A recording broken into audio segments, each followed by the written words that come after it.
take refuge in the Buddha. I take refuge in the Buddha. I take refuge in the Dharma.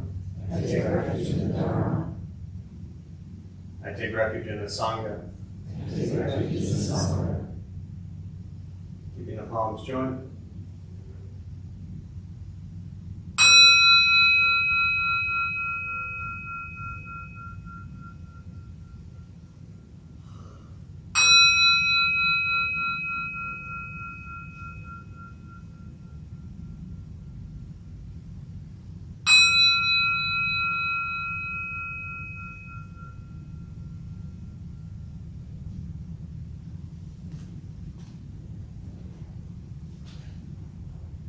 Palms down.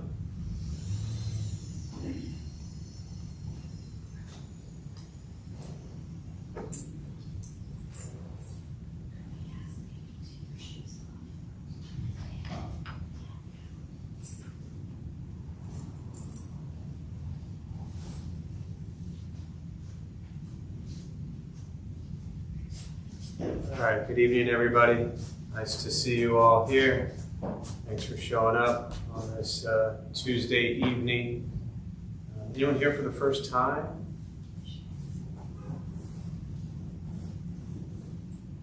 All right. So then the rest of you should all have this figured out. No? Why not? Too much work to figure out. Too much work to figure out? It's kind of hard to be nice all the time, right? Yeah. That's kind of what to me, Buddhist practice boils down to that. Just be nice to everyone all the time. That's it.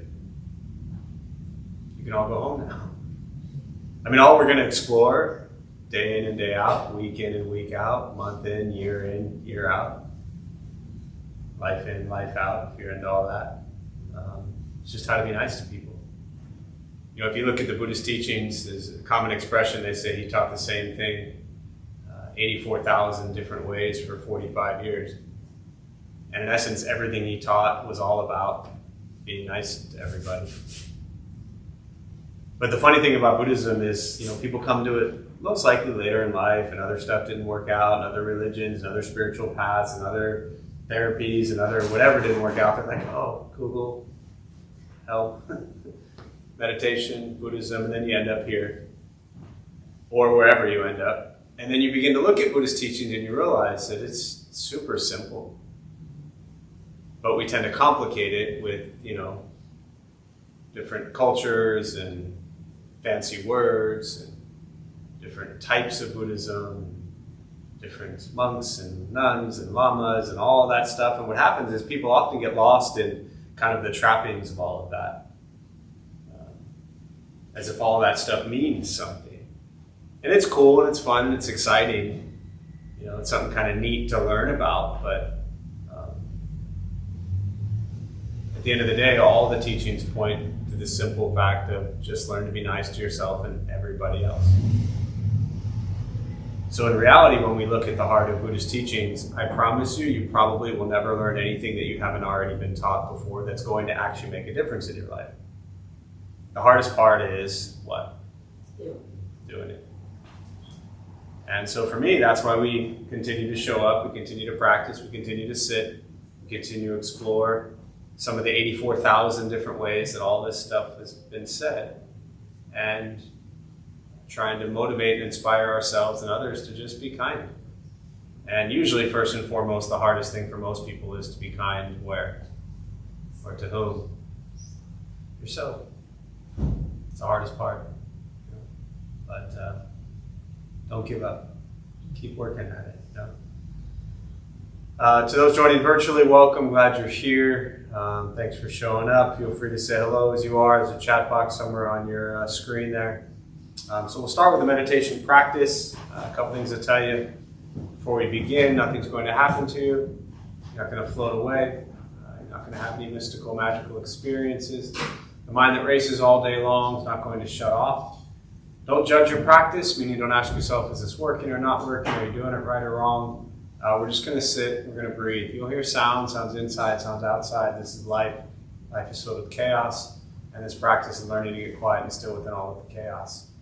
Posture, you just want to be comfortable if you are on a cushion. Often it helps slide into the front third. Pushing the stomach forward allows the back to straighten. If you're on a bench or chair, however you're seated, also just trying to sit up straight. Relaxing the shoulders, hands can be on the knees or lap, whatever's comfortable for you. Most important with this practice, do not expect anything. We're just going to sit and breathe. I'll guide us as we begin, and we'll settle into a little bit of silence.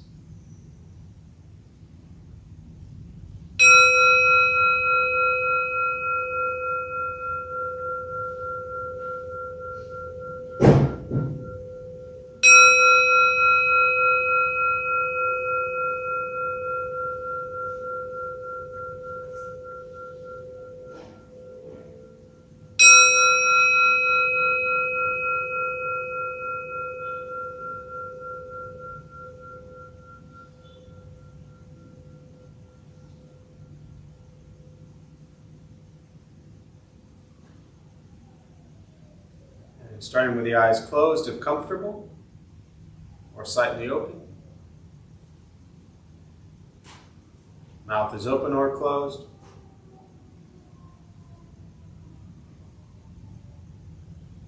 We'll start with taking 3 deep breaths slowly.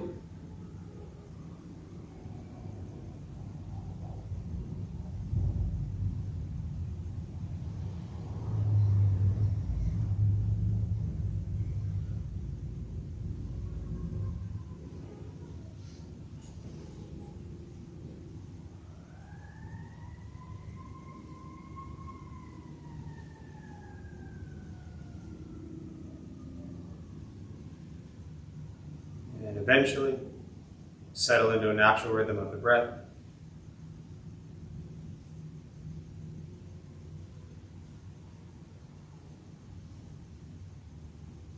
Noticing the mind as it wanders, jumping from thought to thought.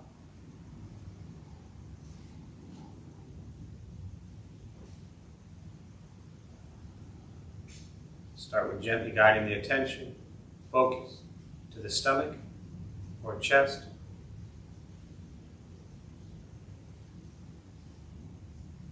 Breathing in, feel them rise. Breathing out, they fall.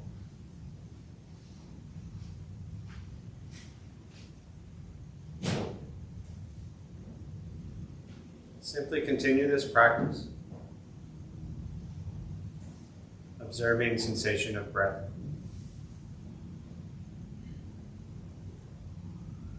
Expecting nothing but to sit and breathe.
As the mind wanders, lost in thought,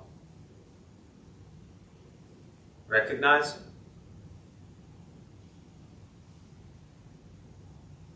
Release that thought. Return attention, focus to the breath.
Breathing in, follow breath in.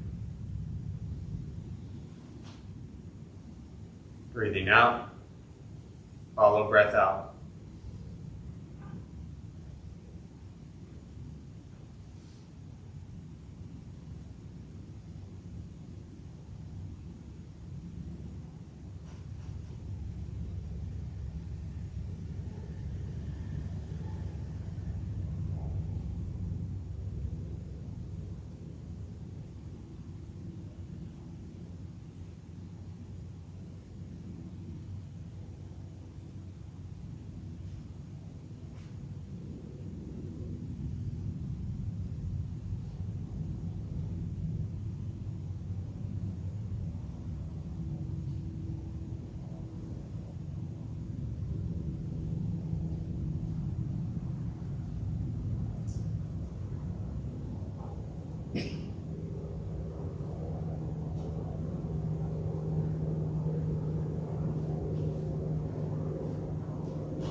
letting go of expectations, letting go of judgments from the practice, just sitting,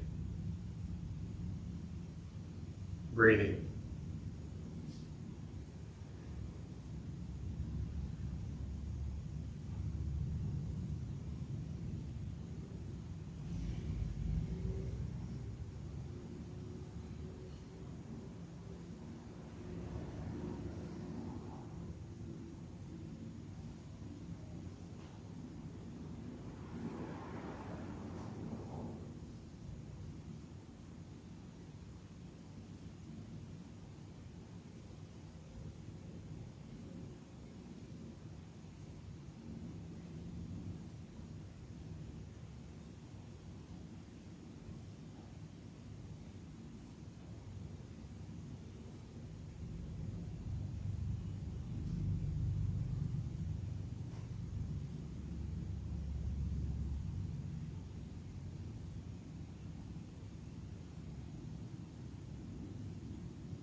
Keeping the mind alert.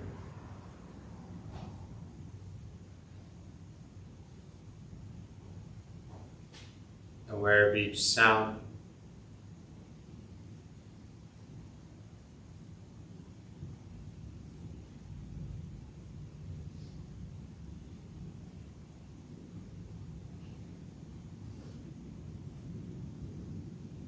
Each thought.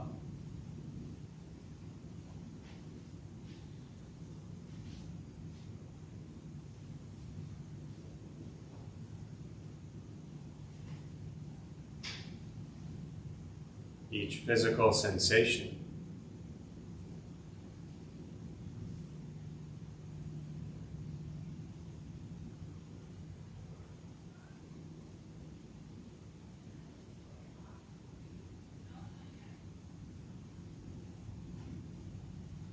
Yet concerned with nothing but sitting, breathing.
And with the body still, rested,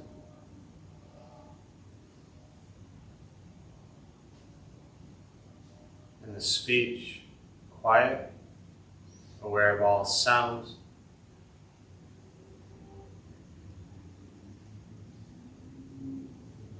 And the mind learning to settle.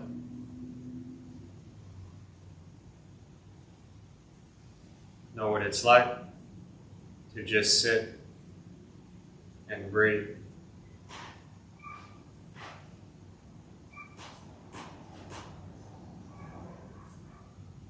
Knowing with each breath, there's nothing else to do.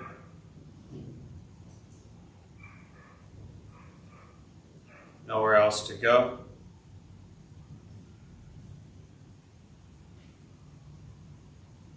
And no one else to be.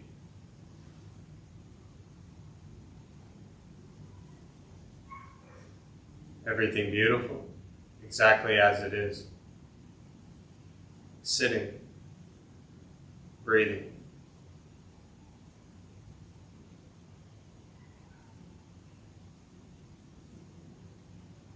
And once again, taking 3 deep breaths, slowly.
As you slowly open the eyes,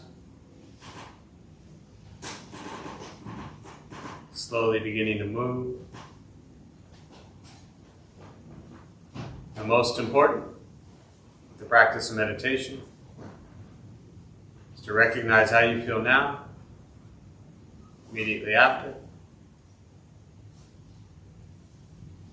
Compare this to how you typically feel throughout your day. Recognize the difference, if there is one. Ask yourselves how you'd prefer to feel every day for the rest of your life. And realize however you feel now, if it's quiet, calm, and still, or a busy mind, racing mind, whatever you're sitting with at this moment, has nothing to do with anything I said. It's nothing to do with how you sit, hold the hands or cross the legs. It's nothing to do with the sounds around us or anything else for that matter. It's everything to do with your own mind and your own mind's reaction to an external condition. This is what the Buddha called pratitya samuppada, means dependent origination. This is the basis of the Buddha's awakening. The word Buddha simply means awakened. He was a human being, no different than any one of us, who began to understand why he suffered, why he got angry, sad, depressed, stressed, anxious. He began to understand the causal relationship of all phenomena. What that means very simply for all of us, regardless of where you come from or what you believe in or where you think you're going, your whole life is filled with things that happen. You react. More stuff happens, more reactions. That's it. This practice is simply learning what it's like to respond to something quietly, peacefully, still. Because for most of us, the way we responded to the last 20 minutes is quite different from from how we respond to every other 20-minute period of our day. And so all we're working on is closing the gap to where the way you feel now is closer to how you feel always. Just as driven, motivated, productive, successful. Whatever that means to you in your respective lives. With a mind that's steady, clear, focused. Distracted by nothing. Disturbed by no one. This practice is not easy. It's not necessarily fun. It's not an escape, as often people think it is. It is direct perception into the present moment. And the present moment, as we know, is filled with conflict, chaos, difficulty, challenges. So this is learning to be with life as it arises and not escaping from life. Meditation is free. Buddhist practice is free. It's just sitting, breathing. And as I said earlier, learning to be kind to yourself and everybody else. And that's all. Once we stop trying to change, fix, control, manipulate everything around us, and we work on changing our mind and our reaction to the world around us, life gets simpler. But it takes time. So be patient with yourself. Don't forget to take care of yourself. The only thing I want to touch on briefly, and we'll open up to questions, is we look at the second noble truth, the first one being life is filled with dukkha, suffering, discomfort, angst, dissatisfaction, things that just don't feel right. The second noble truth is the cause. The cause is greed, anger, and ignorance. And we overcome greed, anger, and ignorance with generosity, compassion, and wisdom. Now, very often we hear these and we think about bringing generosity, compassion, and wisdom into the world and into the lives of others and in our relationships and workplace and traffic and whatever else. But I just want to remind everybody that this applies to yourself also. So don't forget to bring some generosity and compassion and wisdom into your life and take care of yourself. Because too often people come into Buddhism and they read a few things and they get all wrapped up in, saving the world, fixing everybody else and helping everybody else and making sure everybody else is okay. And if you do that, you're completely avoiding the person that's making all of that happen. So yes, the Buddhist teachings talk about non-self, but that doesn't mean you don't exist. It doesn't mean you're not there. You are there. You're there differently from how you perceive yourself, but you're there. So in order to do anything in this world that is kind and healthy, you have to start with yourself. If you're going to take care of others, take care of yourself first. If you're going to be generous towards others, be generous towards yourself first. If you're going to be compassionate towards others, be compassionate towards yourself first. And if you're going to practice wisdom towards yourself, instead of trying to figure out what ultimate wisdom is, just stop doing stupid shit to yourself, and that'll do the trick. So take care of you. You deserve it as much as anybody, and if you're going to try to help and heal and fix others, pay attention to yourself also. And then you really know how to help other people. So with that, I'll pause. Just open up to questions, meditation, Buddhist practice, anything you're sitting with. And we'll use the rest of our brief time this evening for questions.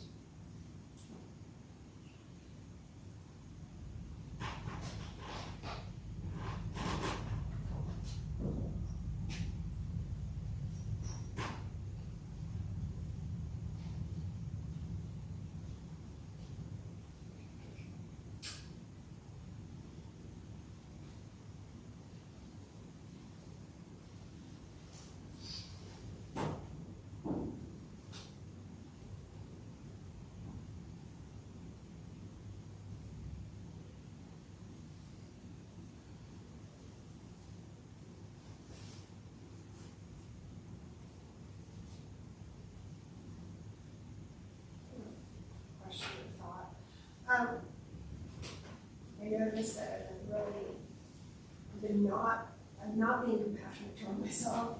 Sick, I had COVID for 3 weeks, it went away, and then I had migraine for a week. Just like suffering and frustrated with just everything. And then on top of that, I feel so overwhelmed by everything that's happening in the world. with the politics, with the hurricanes, with the war in Gaza, the war in Ukraine, Russia, like, oh my God, it's just coming from I just want to like turn everything off and not think about it, not feel it. It's just so upsetting. So just want to put that out there. See if there's any thoughts or feedback. Oh, so many.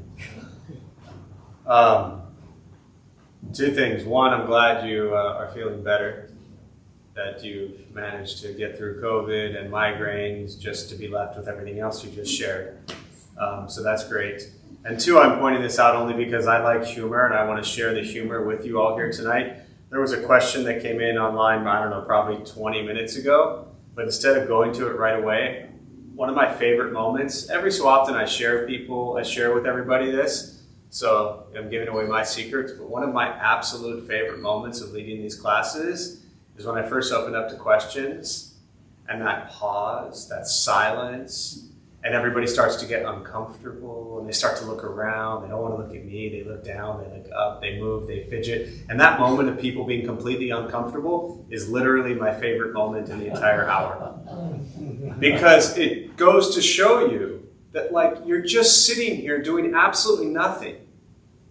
And all of a sudden I've said, now we'll open up to questions, and people go into like anxiety panic mode over the silence.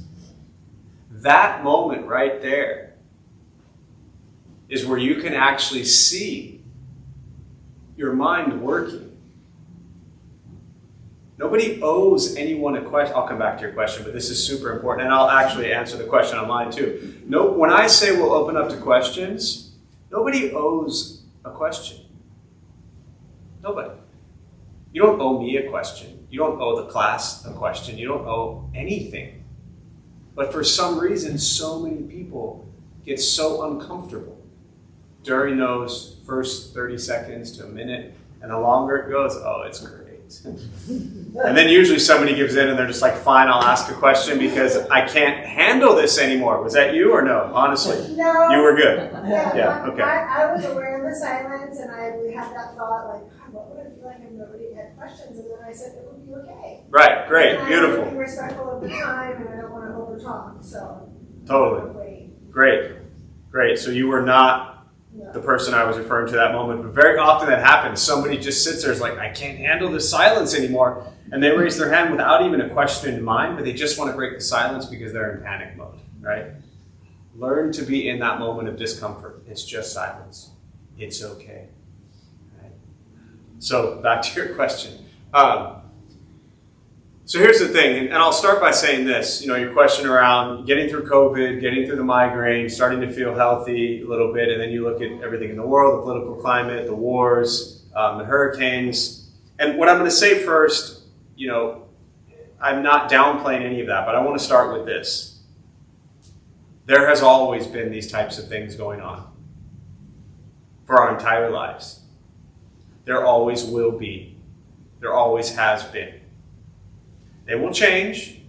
They will fluctuate on the severity of them, on the intensity of them, on the kind of magnitude of them happening all at once or things like that. But every single day, so many social injustice, racial injustice is going on every single day. Yet when things like this happen and hit the news the way they do, we can't handle it. Right? There are black people murdered every day because they're black. There are people in the LGBTQ community murdered every day because of their sexual orientation and identity. Those things don't keep most people up at night. But a war does. A political campaign does. So these things are always there. If we see them too much, and one of the last things you said toward the end, which you've sat with me enough, you said you don't want to turn it, you don't want to turn your back on it, right? Of course not. And this isn't about ignoring it. Definitely not. This is engaging with it. But ultimately what your question is, how do I deal with this? And the practice is to engage with it with wisdom and compassion and understanding and forgiveness and patience and kindness and love. The world is a mess. The world has always been a mess. The world will always be a mess. What doesn't have to be a mess is you.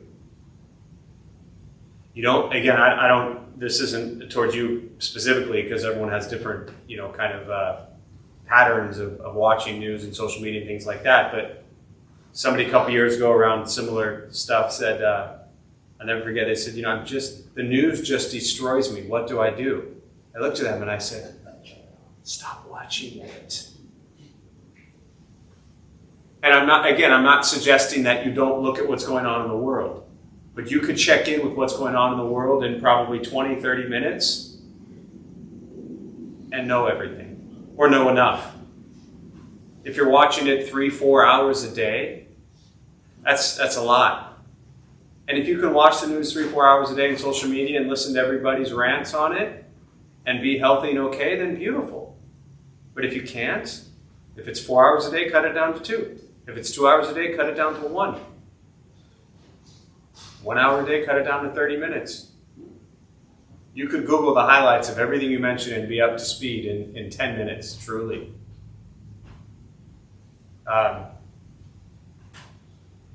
The other way is to figure out how to understand all the suffering that's behind everything that's going on.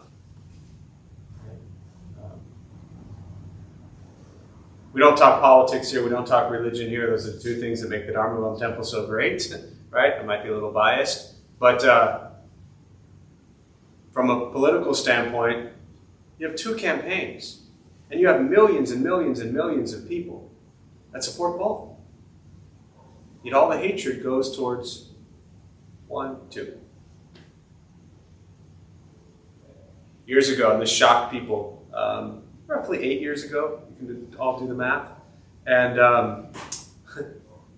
somebody asked a question around a campaign time, and this was at it was pre this location, and this was at the old Buddha for You class, meditation hall in the back. Somebody asked a question. We had a small little space, probably 50 people packed in there, and I looked at this person, and I said to them, would you believe me if I told you that there are people in this room who would not vote for the same person you will? And they were shocked.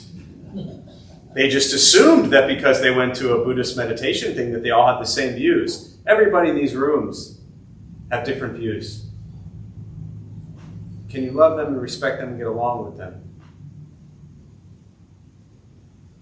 That's the practice. One individual at a time. The world is heavy right now. Take care of yourself. You can't save the world. You can only do what you can do. The whole world is not on your shoulders.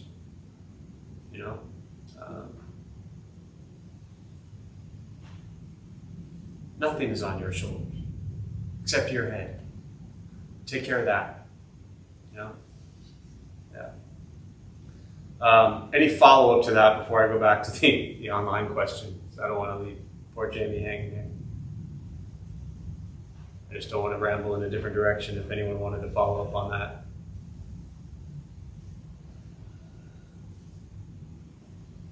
What are some ways to practice compassion? Some ways to practice compassion? Yeah. Towards yourself? Yeah. So, to look at the teaching, we practice compassion to overcome anger.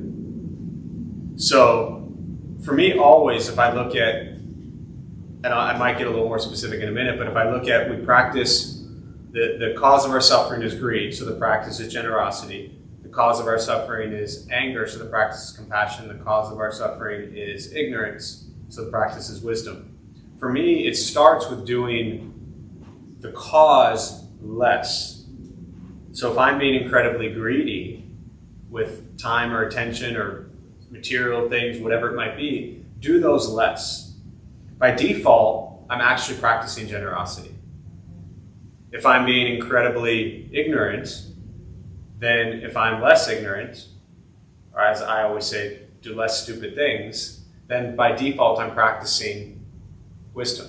So to your question of compassion, first I would ask yourself, honestly, what am I doing that is filled with anger? See, I'm not and there's different approaches to this, but I personally am not a fan of like, and for me, anger, I mean, that's what drove me to meditation and Buddhist practice to begin with, was just so much hatred and anger and rage towards myself and everybody who got in my way with anything. Like if somebody blew bubbles the wrong way, I would have punched them. You know, like I'm not even kidding. People look at me and they're like, oh no, he's so sweet. Like, no, really. You know, if I didn't like the way you blew bubbles, I would have punched you. Like that's the kind of anger that I had, right? And so it started with recognizing what is the anger that's arising and why. Really begin to look at that. Where it comes from. Where it comes from, the anger, the attachment to the story, the resentments, the frustration, the pride, you know, the ego. It's always it's the ego. You know, that Freud guy was pretty smart, right? It's the ego. Something is going on that we don't like, so we get angry. Now, often I'm starting to say there's different ways to approach this, but for me, I'm not a fan of like recognizing anger and then going and doing random acts of compassion to think that that's going to take away that anger. Does that make sense? Meaning, compensating, right, for it. So we can have tremendous anger and go do compassionate things, and that's good. But those compassionate acts don't really get to the root of the problem, which is the anger. See the anger. See the impermanence of it. See that it can go away. See that it's just coming from you being hurt or whatever it might be. And I'm not saying you're not, that hurt is not valid or justified. But begin to see it. Most of the time we carry anger, it's tied to a story about something that we don't like, and we hurt from it.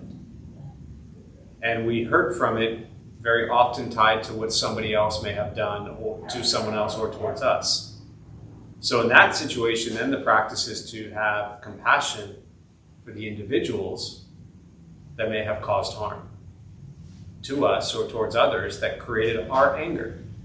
So someone harmed us or somebody else, and we're angry at them, therefore we feel anger.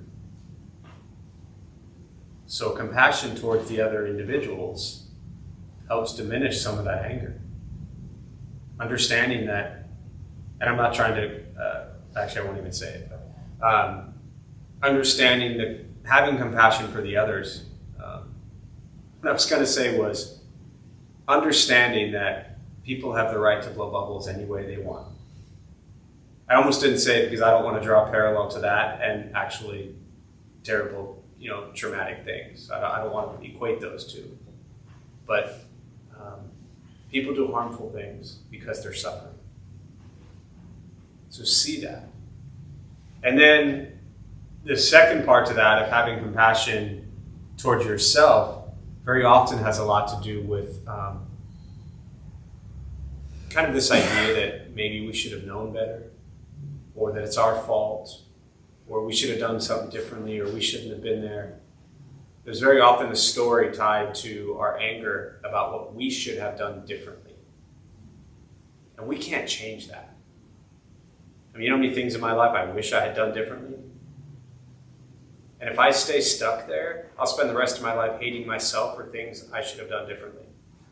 Or just recognize I should have done a lot of things differently. And going forward, try not to create the same things that so this next week, try not to do things that a month from now you're trying to forgive yourself for. Does that make sense? It's hard. Because it kind of requires digging up and being honest with other people suffering and dropping this story that we're to blame for everything. And the third part is do random acts of compassion. Those definitely help, but they don't negate the other ones. Yeah. There's a question here. It says, I'm having a lot of resentment towards my ex-husband, and I'm finding it very difficult to let go. It affects me every day. I feel very angry when I think of the things he's done to me. How do I? So very much exactly what I was just talking about. But I want to first start with this idea of letting go. I've never been a big fan of the phrase "let it go." I mean, if somebody walks up to you and you share your problem and they just tell you "let it go," very often it just makes you more angry. So I just don't like this idea of letting it go. Letting it go to me sounds as if you're dismissing it as if it's something that didn't happen. And I think we have to recognize that, to me, the wisdom is to understand that, the ex-husband, as you say, did things that you don't like to you. And exactly what I was just saying is that when we cause harm in others, when we do things that cause harm, it's because we're suffering. We are greedy, we are angry, we are ignorant. We are acting out of that place and causing suffering. So when other people do those things, it's the same thing. When they do things to hurt us, it's not even about us. It's their pain, their misery, their suffering, their sadness, their anger, their depression. So the practice is, I'm not saying you have to agree with what he's done or like what he's done or be okay with what he's done. And I'm also not saying you should just toss it aside as if it didn't happen. But actually begin to feel compassion for his suffering that led him to do whatever he did. Because if he wasn't suffering, he wouldn't have done what he did. And then you can just see it. Again, letting it go, moving on, is not about burying it. It's about opening up and looking at it and realizing that life is filled with a lot of pain. So you're probably never going to let I don't even know, I can't even say this, but the way people often say let it go, it's just almost as if they want to just kind of put it in a little box and destroy it. That's never going to happen. If you love someone and they harm you, you're always going to feel that. You're always going to be aware of that. Yeah. Instead of letting it go, be with it. See it for what it is. It's pain and suffering. What else?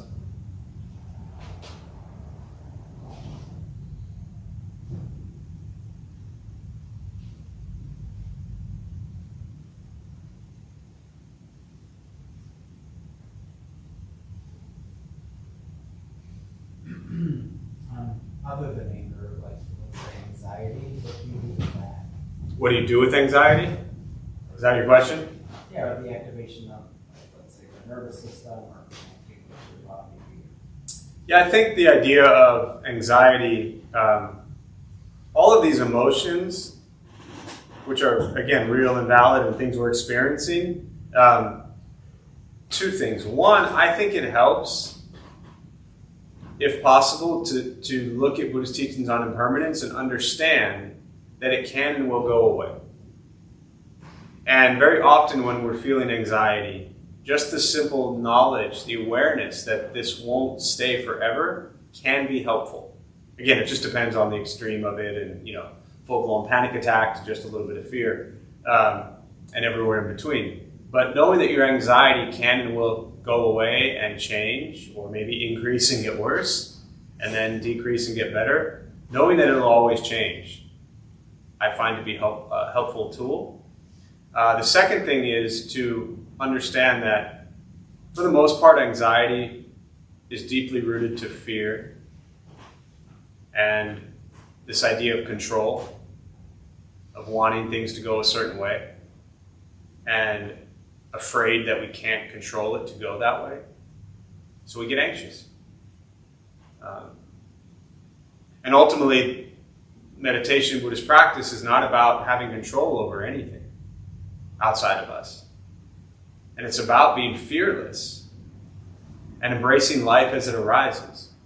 Our entire lives are going to be filled with things that go wonderfully and things that go terribly. Things that go exactly how we want it to. I mean, those are very rare, but every once in a while something might go exactly how you want it to. And so much of the time it goes exactly how we didn't want it to. So, fear does us no good.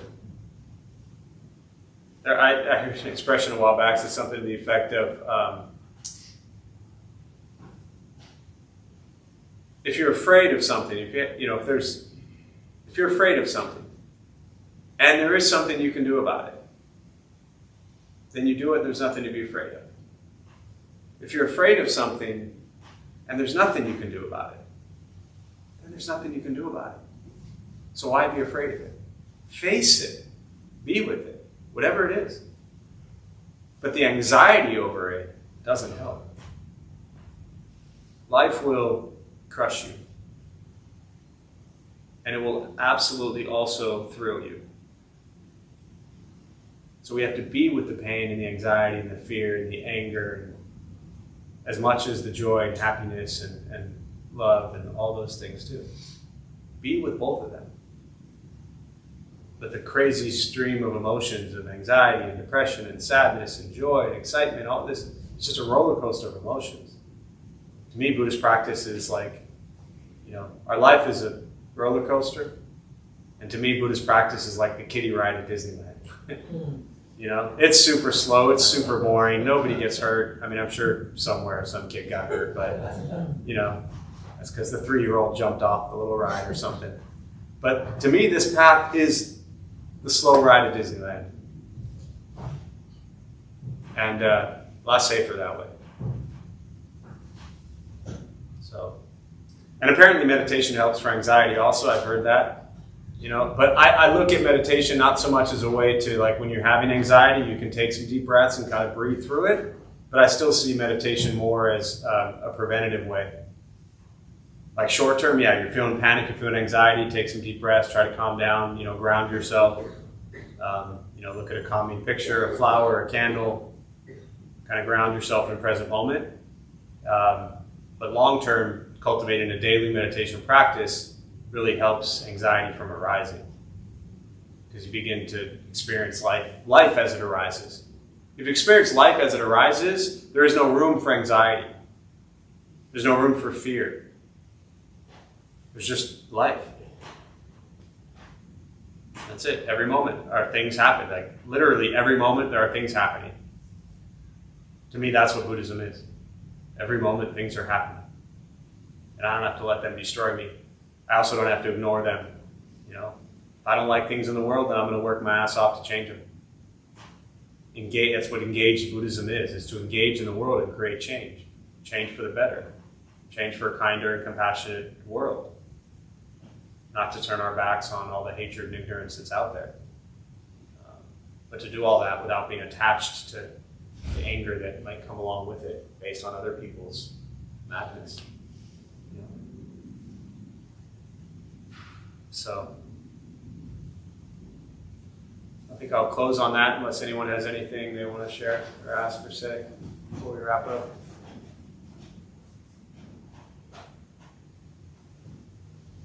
All right, so we'll join palms. May the benefit of this practice be shared with all beings in all directions. May all beings be at peace. May all be free from suffering. May any merit gained from this practice be transferred to those who need it most.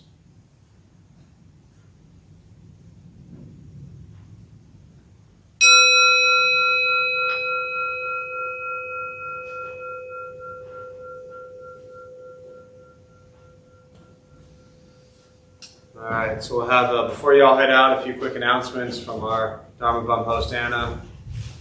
Thanks, Anna.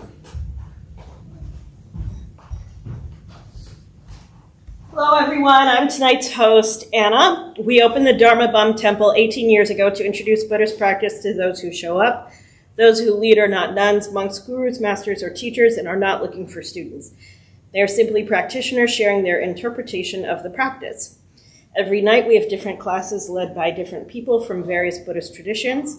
We have a recovery sangha that meets several times a week for anyone with addiction, and our food redistribution program is every Thursday at 4:30 p.m. We have classes and programs every day, and everything we offer here is always free.